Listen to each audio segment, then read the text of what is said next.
Anything you want to hear, honey? John McLaughlin sets the turntable and turns back the clock, spinning back to a place time forgot. Reviving a craft nearly lost to the centuries in an 800-square-foot storefront in Milwaukee. As investors were losing their shirts in the stock market back in 2008, He wants the courthouse steps, Capone. Yeah. John and Kate McLaughlin wanted to give them back at least part of their wardrobe. People thought we were nuts. But then again, some of the best ideas sound so crazy, they just might work. We have such refined and odd and specialized talents. Ever since he was a young boy, John loved hats, the way they looked, the way they felt, the way they added a little panache to a personality. And then I married Kate. So it's no surprise he married a milliner. As a milliner, you make women's hats. As a hatter, you make men's hats. I get to wear the title of both. But the heyday of hatters, the 1930s through the 1960s, has long since passed.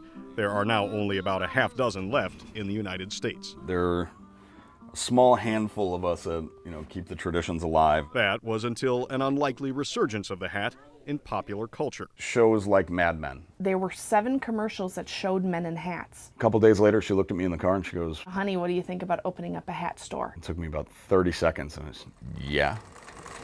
With just a dream and a sewing machine, the two saved money for years and finally opened a shop. It's rich, dark colors, leathers, dark wood, very traditional men's shop.